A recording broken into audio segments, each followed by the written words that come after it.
Hey everybody, before you listen to the show, two quick things. I hope you and your loved ones are safe, happy, and healthy. Secondly, stop right now. If you haven't already, check out our free to access conveyancing service for mortgage brokers and estate agents. Mortgage brokers must check out our free to access services at themortgagebrokerclub.co.uk, including over 25 categories of mortgage broker tools. Stay well, and I hope you enjoy the show. Welcome to the MLC show for property professionals. I am your host, Sean Rogers, and I am delighted to be joined on today's show by Kim Calvert of Dynamite Lifestyle. How are you, Kim? I am wonderful, Sean. How are you? Brilliant. We were just saying off camera, I love the background.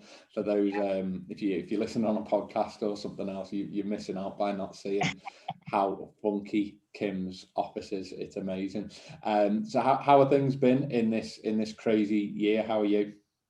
I have had a wonderful year, Sean. I'm not gonna lie. It's very interesting when I talk to people outside my own little bubble because they use words like crazy and all this madness. And to be honest, within our company and within the work that we've done and our clients that we've been working with, all we've seen is quantum leaps in results. And I think it just goes to show, whilst we're seeing a lot of contrast and a lot of strange things happening, ultimately we all have a decision to make. Are we going to find the opportunity, or are we going to get kind of lost in the mass chatter and stress that goes with that? So I've had a great year. Our clients have had a great year, and we're excited to bring it to an end and then advance into 2021.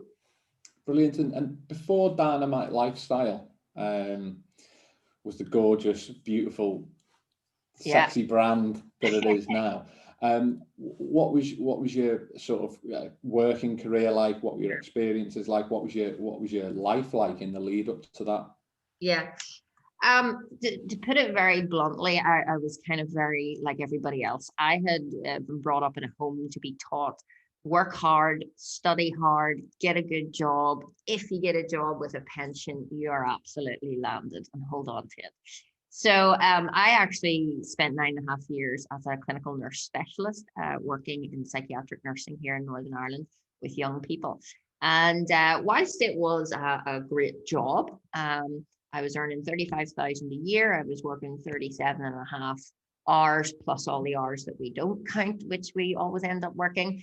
And essentially, I kind of got to a point in my life, I was only 28, where I realized this is not sustainable. This working harder and harder and harder every single year and not seeing really any fruits of that labor. There was no extra money really coming in, despite I was putting in more effort. And I wasn't happy in my relationships. My health was not in a good place. So I kind of made a decision. It was actually in a pet shop. It was this defining moment of my life when I actually found myself in a pet shop and I couldn't afford the dog food. That was the changing moment in my life. Now, a lot of people will ask, why can you not afford dog food when you're a band 7 clinical nurse specialist? Well, I think if you ask any person right now who is deemed to have a good job, nobody has money. Very few people, when you ask them, how is life, how's things, how's the job, how's the money, it's never super positive answers. And for me, that was not good enough. So it was that point. Too much month at the end of the money. Yeah, exactly. And I just kept seeing this pattern, and I was seeing it with myself. And the scary thing for me, Sean, was I was seeing it with other therapists who were maybe 30 years ahead of me. And I'm going, you're sitting in the room next to me. I'm not sure I want to be here for 30 years. So I very much made a decision at a very low point in my life. I had £4.20. My partner had ran off with a lot of money. I'd gone through a lot of personal difficulties. And I was really just kind of at rock bottom. But I made a decision and I went, look, I have to take some responsibility here. I can't keep doing the same thing to expect a different outcome, but I've got to get somebody to mentor me. I need some guidance because I had no real idea. And that's when I reached out and I got a high performance mentor, Bob Proctor, and I started working with him. And in a very short space of time, my life just completely flipped upside down. I did own a nutrition company as well, but I then packed that in to decide to focus my career path on helping others in high performance. I think I went down the right route with mental health nursing, but honestly, the route I wanted to go down was not just to make people, well by kind of World Health Organization terms, which is in the absence of disease. That's not well to me. Well is when we're living, when we are absolutely thriving and we're living the life how we want to live. We've got the money we want to have, we've got the time with the family we want to have. So I basically then decided I'm going to start my own company. I'm going to work all over the world. I'm going to waken people up one thought at a time. And I did that. And now I run a multi-seven-figure company just doing that. I'm number one in the world for Bob Proctor. And I travel the world teaching, speaking, and mentoring individuals from all walks of life to really quantum leap and multiply their results, which is pretty awesome. It's really inspiring. When you were setting out on that journey, did you actually have a vision that that's where you wanted it to go, and did you actually believe that would happen, or was that not necessarily your expectation, but things just snowballed in the early stages? It's a great question, Sean, and essentially what I thought then and what I know now, looking back with a certain different level of awareness, can kind of change that. At that time, what I knew was that I was not happy. What I knew, when we divide what we think is going on and we divide the ego from what we really think, I knew there was something out there better. I knew there had to be a better way. I knew that there was other people in the world living a lifestyle that I wanted, and there had to be a different way. And then when I had this feeling, I'll never forget, I was sitting on my desk, when you just come into your office and you sit down and you look out the window, and it's kind of like, is this it? There's got to be more. So for me, Sean, it was this feeling of something like pulling me, saying there is something more out there. Now, when that pull comes, that's when, of course, our fear will creep up and go, oh, but hold on, this is a good government job, this is a secure income, all of these things. You've got a mortgage, you've got all of these things. Why would you, give this up? And that was playing in my head as well. But for me, I couldn't sit and just be content. And I wasn't going to just conform to what the status quo was. So did I have belief in myself at the time? No. But what I did have was a feeling of knowingness that there was more. And then I did the next best thing that you could ever do. And don't even ask me how I knew to do it, but I got a mentor. I didn't have to believe. I couldn't believe in me. I had no evidence.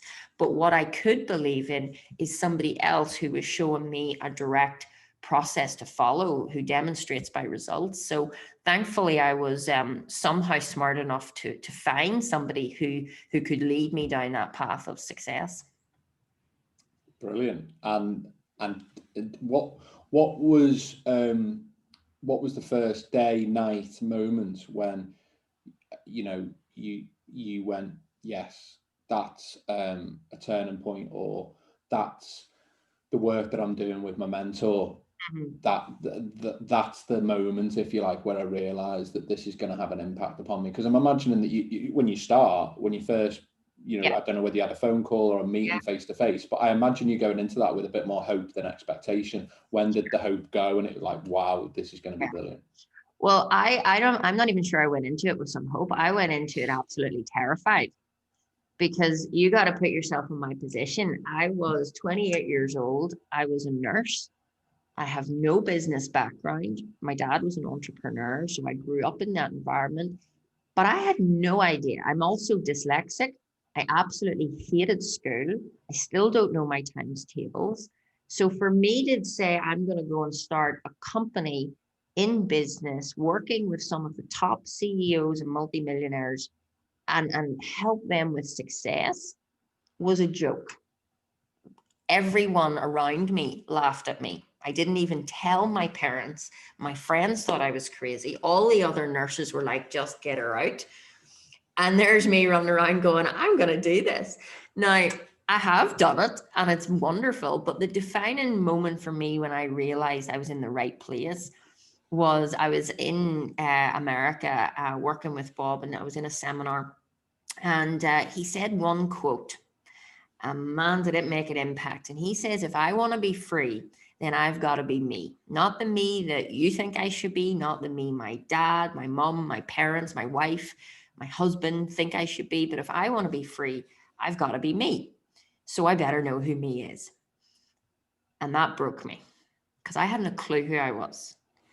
I hadn't a clue who I was on the inside. And this is what we see a lot of people. They don't know who they are. They don't know what they truly want. And we've been brought up and we fall into categories, jobs, positions, and we've all been taught the same. Work hard, get a good job, and you'll do well in life. But we've got to stop and ask ourselves, why is 97% of the population not doing that great and don't have goals, whilst 3% of the population are earning most of the money? And there's this thing going on, and a lot of people are not realizing, they're not waking up to it because they're so in the thick of just keep going, just keep going, just keep going, come up for air now and again, but don't even dare stay, just keep going. So for me, when I started to really understand how results happen, how we live in the house we live in, how we earn the money we earn every month, how everything operates in our lives, when you understand the root cause of results, then you have got the solution. Instead of treating symptoms, instead of running around firefighting and reacting, you start to respond. And for me, I think that's the number one important thing in life, is that calmness of mind, that certainty and knowing of who we are. And when you've got that right, the money comes, the people come, the clients come, it all falls into place. So it's really more about looking inside rather than outside. And I mean, looking at the property sector right now, it's really interesting that there seems to be, not for everyone, of course, but there's quite a lot of, I suppose, stress in that sector right now. It's a crazy bubble that's going on. There's been a conveyancing logjam since March, pretty much because of lockdown, remote working, lenders taking longer, the stamp duty offered by the government. And now you've got the alternative side of that, which is by potentially not extending the deadline past the 31st of March, everyone's now in a rush to try and get all the work through that they can during that period. And that doesn't include the boom, if you like, and extra work on top of that. There's only so many hours in the day, and then it's a stressful time for many anyway, because they've had to give up maybe some of their hobbies, not see friends and family as much as they want, might have elder relatives to care for, whatever, kids who can't go to school. I mean, even though we're over quite a bit of that now, you'd like to think, what's your advice to whether it be mortgage brokers, estate agents, lawyers even, who are looking to manage their working diary and ensure they get the very most out of that working week and meet those challenges? Sure. That's a great question. And I mean, ultimately, this has happened this year, 2020, it's happened. We cannot change it. So it's all comes back to how we deal with what we're being presented to. So anytime something happens in our life, we either react to it. And when we react, we give our power away, or we can respond to it. When we respond, we stay in control. So the first thing I would be saying to everybody is, it is what it is, it's happened. And my 3 kind of prong approach is, it is what it is, harvest the good, forgive the rest. And what that really means is, it has happened, we can't change it, we can't erase it. So we've got to find the good in it. Now, the lovely thing about when you start to understand quantum physics, which is the field that I specialize in, is everything in this universe, everything in this world has an opposite. There's an inside to this room and there's an outside to the room. There's a front and there's a back. There's an up, there's a down, there's an on and there's an off. So when there is a problem, there is always a solution. And when there is, these struggles and these crazy times, there is also bliss and there is also calmness and serenity. But it was only what you focus on. So really what it comes down to, and this ties in with, looking at time, looking at routines, looking at diaries, is we are all governed by our thinking. Our thoughts are what are creating our reality. You're mentioning it's a very difficult time, but I also work with many, many people in that industry, and it's been some of their best months. One of my clients has multiplied his business by 95% in the last 5 months. One guy's been bringing in, I think he got 5 multi-million-dollar or multi-million pound mortgage contracts through in England this week. So you got to remember, not everybody is struggling. And when we're in groups of people who are struggling, we talk about the struggle. And that obviously amplifies it. So essentially what we've got to realize is it's our attitude to life that will be life's attitude to us. And when I talk about attitude, it's not just some nice little cute saying. Your attitude is the composite of your thoughts, feelings, and behaviors. Now, I think everybody will agree that our results are a direct reflection of what we go out and do. But what we teach is actually, let's take that a step back. It's not just your behaviors, because what creates behavior? Well, it's the mindset. Our thinking is what stimulates behavior, which then goes out and gets a result in life. So that is where results come from, our thoughts. So when we come to looking at time, when we come to looking at there's a lot of work, well, the bottom line is we all get the same 24 hours in a day. So the biggest misconception that I see in the business world is time management. It's like my pet hate, okay? And simply because there's no such thing, it cannot even remotely exist. You can't manage time. So the key is not to manage time, but to manage our activities. And this is where most people haven't a clue what end is up. And if, they get to the end of the week, and I mean, I'm not getting at anyone, I lived that too, but we get to the end of the week and we've been working so hard, but we look at the calendar or the diary and we go, what exactly did we do? And that's what really causes frustration, anxiety. It's this perpetual running after trying to get ahead. And actually what we've got to do is we've got to slow down and speed up in the mind. We've got to start to really look at, am I reacting or am I responding? What is my priorities? What are the income producing activities that I need to do? Like, so many professionals at all levels are doing jobs that are below their pay grade. Trivial stuff, admin, all this stuff that you should not be doing. So one of the big things that I help individuals is to create some order in their working life so that they can go home and be with their loved ones and actually switch off. Because people go home and spend time with their loved ones, but they're still switched on. I was that person. I used to sit in the sofa and watch the film, but in my mind, I'm like going, da, da, da, da. And we all do it. And that's not great. You're there in body, but you're not there in mind. So the key really is you've got to understand what your job role is.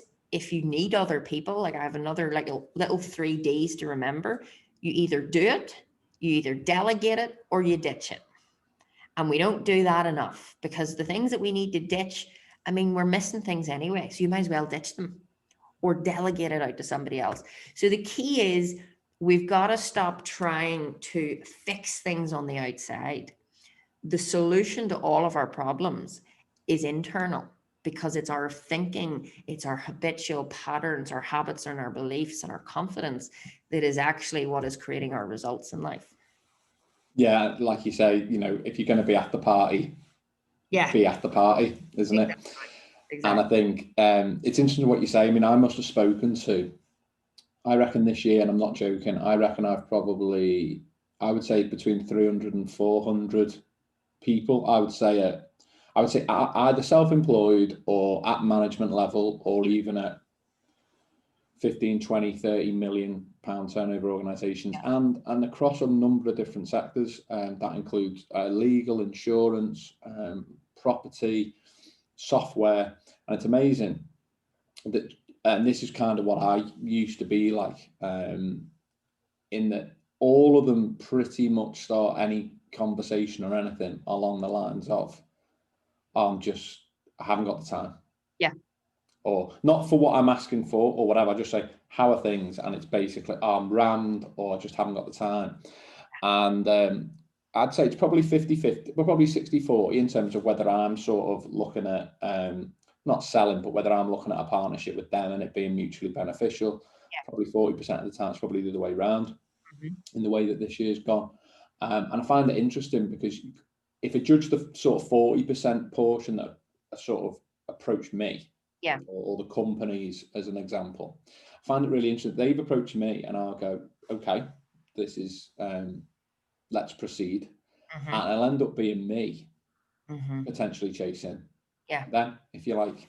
Yeah. And I think exactly what you've just said is true, that it genuinely wasn't until probably late last year that I realised that's been my biggest problem. Plate spinner, firefighter, almost living by the minute. And both my physical, mental well-being, everything. It was only actually when to be honest, it was a guy that I'd met and worked with called George, but it was also a Tony Robbins thing that I'd seen, in that he was talking about, I sort of tweaked it a bit, but it was called OPA. So it was like outcome, plan and action. And what I ended up doing, which works for me, won't work for everyone, is just on a Sunday, whether it's the first thing in the morning or last thing at night, is actually just going back to the blueprint of, right, if my body and my mind isn't in good nick, I'm no good to my kids. And that's the most important thing for me. So actually saying I'll do anything for my kids and putting them first is no good, because when, like, I was no good, like I was bang average as a dad for a while, and that's not good enough. So it was kind of like, actually my mental and physical health needs to be number one. Then after, and that obviously includes your nutrition, your working out and everything else. And then the second thing was, kids, fun, all the things that you think, if you're at your funeral, what would you want people to talk about? Because at the end of the day, how you are through the week is how people then, that's what they live, not the thought. You could be the kindest person internally, couldn't you? But if your output, if you like, is pretty horrendous, then that's unfortunately what everyone sees. And I think the other thing for me was what you've just said there, was actually auditing my time. I think that's the big thing for people. I used to come up with the excuse of, well, no, I've got these doing that. The kids don't sleep. My little boy's got his own needs that we need to meet. I don't get time to even do X or do Y or do me football anymore or anything like that. There's not enough time. I actually think one of the best things in that little quiet Sunday morning or Sunday night, and it's awful to do it, by the way, is when you actually think about them little times when you scroll through your phone, and then little times when you've gone through social media, and the times where you think you're relaxing, but you're not, whether it's like, I think I'm going to watch TV or whatever it is that you might think you're doing. By the time I actually add up, and I'm terrible for this, if I'm, we're on a tight time schedule today, but I'm terrible for this, that if I'm bouncing off someone in a meeting, I just get lost in the moment. And what should be a 20-minute meeting with me can easily become, some people say 2 hours and probably be straight there. But when you audit the time, it makes a big difference. And one of the big things this year I've seen, which I think mortgage brokers have a skill set that a lot of other sectors could follow on, that a lot of their stuff's out of their control. If you think about it, like conveyancing lawyers, lenders, differences in criteria, clients, circumstances changing with employment or anything like that. And they've got to spin a lot of plates and chase a lot of people with the pressure of, I eat what I kill, basically. And I think, especially in the legal sector, I would say I could count on one hand, genuinely, I reckon, how many law firms since March have gone, this is overchunked, we need to turn down work, we can't cope, without any of them having any fun.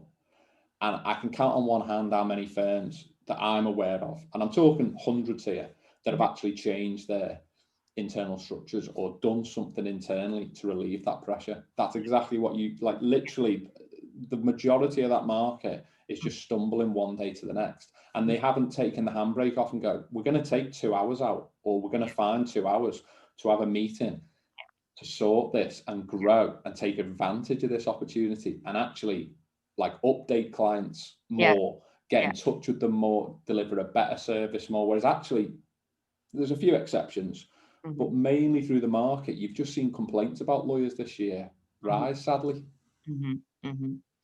And yeah, you know, it's so interesting. I totally take all that on board. And I suppose the most important thing for every individual is to actually not think about those things. Now, that's where the trick comes in, because, you know, there is evidence out there. You've seen it, you know, people, there has been hard times. But my methodology around it is, well, whatever we think about is what we attract into our life. We live in a universe that operates by universal laws that govern everything. We can't get around that. It doesn't change for anybody. The problem is most people are ignorant to these laws, and they're working against themselves when they could actually open up to have more ease, flow, and joy in their business. This is how I've helped so many individuals create that mental freedom, which creates the freedom out here. But the big problem is two things that I kind of picked up in what you were saying is people can audit. I mean, we're not silly people. We can all look at our calendar and go, right, it should be like this, and it should be like that, it should be like that. That's not the problem. The problem is we don't stick to it. The problem is you can have this beautiful, wonderful, color coordinated calendar, but it means diddly squat because we don't do it. And this is why I kind of crack up when I hear about time management, because it's easy to say how you want your day to go, that it's not easy to do it. And the reason that it's not easy to do it is because we don't understand why we don't do what we already know how to do. So I could ask all of your viewers, do you know right now how to do 1% better in your life, in your marriage, in your business, in your health? And the answer will be yes across the board. And my question is, why do we not do 1% better if we know how to do it? And the answer to that is because where our results come from is our subconscious mind, and that controls 96 to 98% of everything we do. So it's like autopilot. We don't even have to think, we just do it.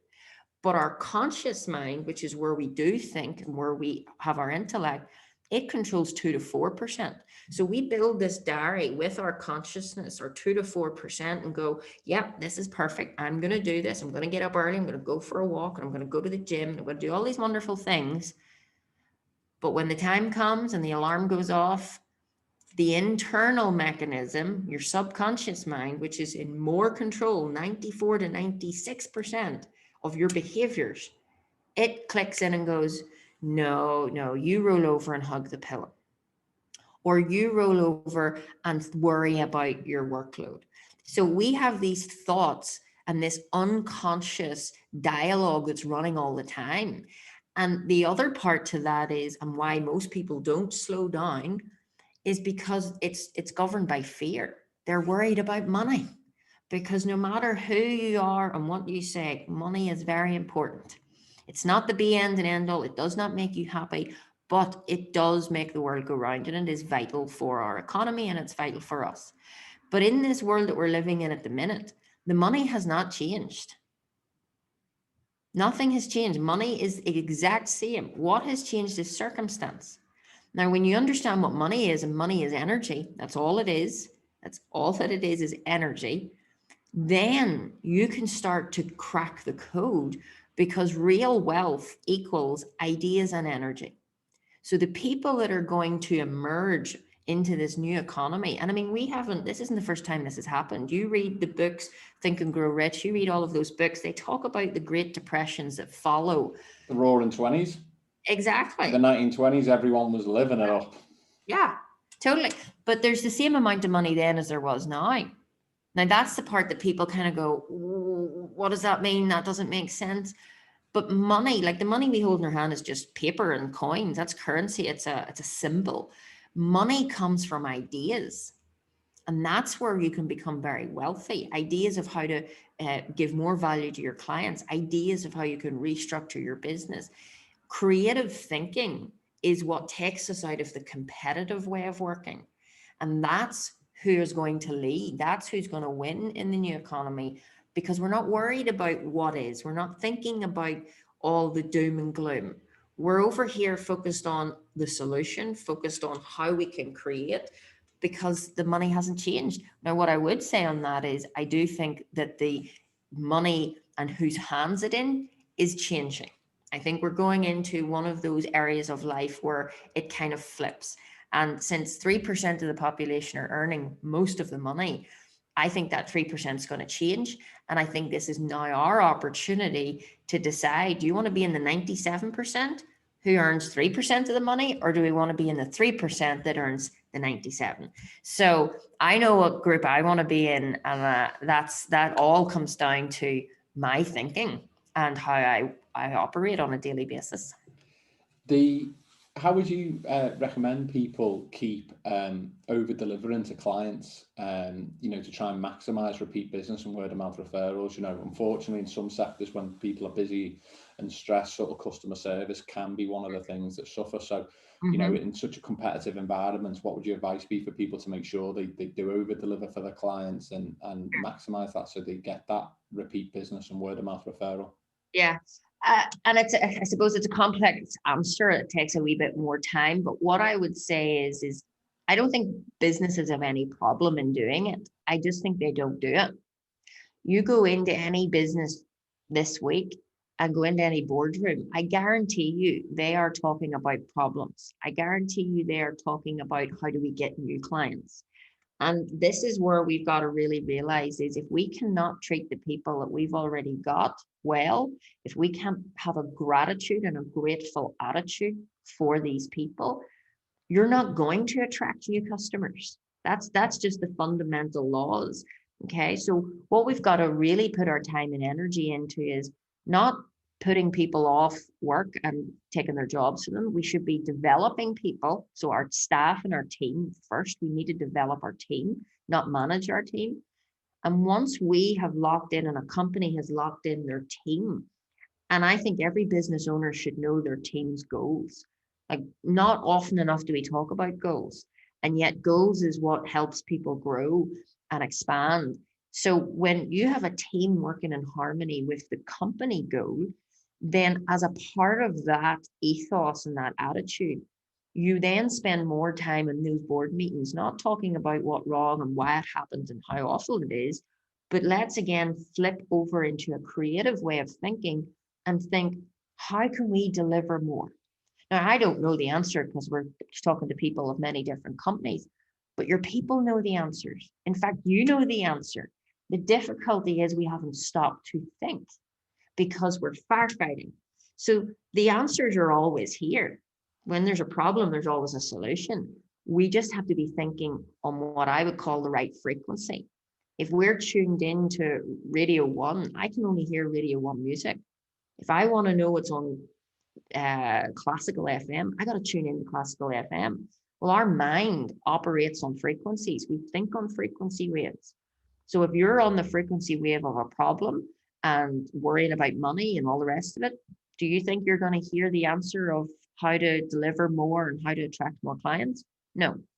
So we've got to flip the mind and the thinking. That is where then together, and if we take every member of a company or a business and think of them as a battery, put them all together, you've compounded the energy. So when you have a group of people thinking in the alignment of how do we improve our quality of service to our clients, there's going to be some great ideas come out of that. So I don't think the difficulty is in finding the ideas. I think, again, it comes back to, are we disciplined and are we in the habit of sitting down every month to think about how we can extend our service and value? That's where we need to be spending more time. And I think we're just focusing in the wrong direction. I think that is literally all that it takes. We don't need to work harder. We don't need to do more. We need to work less and we need to think more. And that is totally not what we were brought up to do. We were taught, go to school, work hard. So that is ingrained in our DNA. And now when you've got somebody like me coming along going, hold on, you can work less and earn more. Like I have a client who was pretty much a brand new lady into the mortgage brokerage. And she was coming in as a newbie. I think she had 2 people on her team and she's been working with me now for 6 months. She has now got 3 offices, 21 staff. and she's turned her annual income into a monthly income. Now, all she changed was her mindset, her thinking. And if you look at any top performer in this world, they all talk about mindset. They all talk about subconscious programming. So that's where we got to go to the root cause of results. Then all this other stuff, it doesn't even matter because it won't happen. On that kind of subject, I mean, for people who there might be people listening to this who may be sort of excelling in their personal life, if you like, but what, are not happy with how the business is, or there might be people who are like, business is flying, really happy and comfortable in that environment, but actually maybe I'm not in the sort of passionate relationship that I want to be in, or maybe I'm having issues in whether it be friends, families, kids. What would your advice be for people to try and strike that right balance, not just in terms of like time, but in terms of the mindset and how you approach those areas of your life?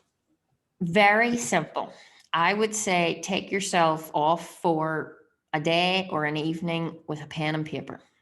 And I think get back to what is your goals in life? Because the goals are going to clearly outline what we want in a relationship, what we want in business, all the details. We want to start focusing on that.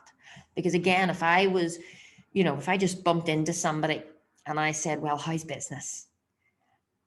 Very few people go, oh, it is brilliant, Kim. No, they turn around and go, oh, well, it's been a difficult year, blah, blah, blah. And my point is, our mind is energy, okay? Energy. Yeah, sorry, I'm really frustrated that I've got too much business, or I'm really frustrated I've got none. Yeah, exactly. So it's always a complaint. My point is, it's always a negative answer. Now, again, go back to these frequencies. You can't be in a negative frequency thinking, lack, and expect to attract abundance. I mean, it just doesn't happen. You can work as hard as you want. You will never see results. And we should be able to look back and go, actually, this is true. I've been working harder and it's not working. So if you want harmony in your business and in your personal life, we've got to take time out to actually ask ourselves, well, do I have goals for my personal life? Do I have goals for my business? Because without goals, and moving forward, you're moving backwards. And when we move backwards, if you're not creating, you're disintegrating. That's when relationships fall apart. That's when businesses fall apart, because we've got lost in the rut of just treading water instead of aiming for growth and expansion, which always brings the best of you and a person out, which of course then lends to having family time, enjoying a relationship. Many professionals are in marriages that are not where they want to be. A lot of people are in habit, not in love. And we are scared to stop. I mean, that is what we are all terrified. And we don't even know what we're terrified of. But it's too scary sometimes to even press the pause button. But what I say to people is, if you don't press that pause button, the stop button will come. And, it's interesting. The first part of our life, most of us are trying to get more money. In the second part of our life, we're all trying to get more time. And what I'm trying to say is, we can have time and money the entire time, but you've got to get mental order. You've got to know where you're going. And then you've got to look at where you're at and ask yourself, are my habits, are my beliefs, are my, how I see myself, is that in alignment with the person I want to become? That's when you line that up on the inside, it will always produce on the outside. And in the in terms of the people you've worked with, sort of in the property sector, have you got anyone, you tell this, what a fantastic story that is, by the way, about, working with people to grow the business where they're earning, the annual salary in a month and the growth of the offices. What are the common things that, you've seen working with property professionals, if you like? Are you able to use the same sort of strategies and the same techniques, if you like, or have you got to tailor your work, Kim, for the particular sector, or is there a bit of an overlap? It is the same process. You got to realize that results in anything, whether I've worked with Olympic champions, I've worked with Premiership footballers, I've worked with people in property, I've worked with everybody. stay-at-home mums who just want to start a business on the side, people who don't even want a business and they just want goals. The point is, it doesn't matter who you are, what you've done. The science of quantum physics, the science that underpins how our minds work, is the same no matter what you do.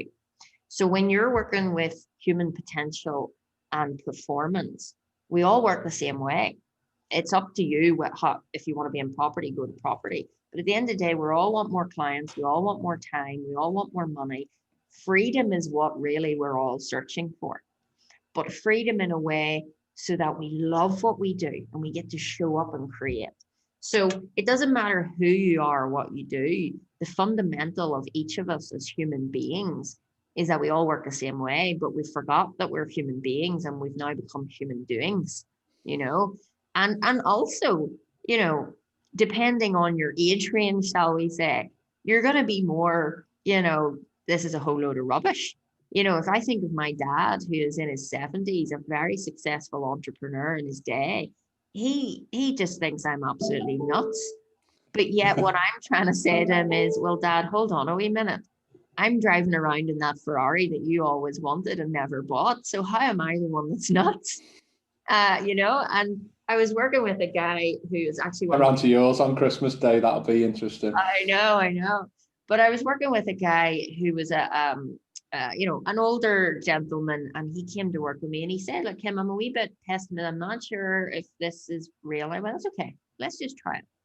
And his goal, he's in investment, and his goal was to get 6 million under investment in this year. And I worked with him for 6 months. Well, we set the goals. He wanted 6 million under management. And within, I think, the first 2 weeks, because I helped him start to organize his business and delegate and attract people in, he ended up doing 12 million on a Tuesday afternoon. Wow. Yeah.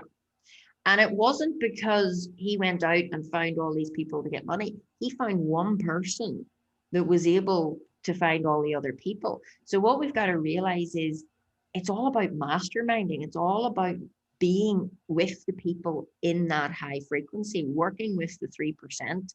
And that's what really starts to open things up. But that was the same guy who was looking at me like, this can't happen. But I tell you, with 12 million in his account on a Tuesday afternoon, he was happy he listened to me. Definitely. And for people who want to learn more about what you do, for people who might want to sign up, what does that look like, Kim? How does someone go about using the resources that you've put out there, both into the public domain and in terms of your one-to-one work? Sure. Well, we do a lot of different things. I'm the main mentor of my company. There's nobody else does that. And we've got several different programs, several different services. I do a one-to-one service. I work with a couple of multi-million-dollar CEOs who are wanting to scale their business. So they would normally go for the one-to-one package. And that's really where I'm just working with them on their stuff for the entire 6 months. Then I have other programs around sales psychology and how to actually the art of selling and the science of closing. And I have lots of different business development programs. The point being, you can't even find my programs if you look on the internet, because I don't believe in cookie cutter advice. I don't believe in one thing suits all.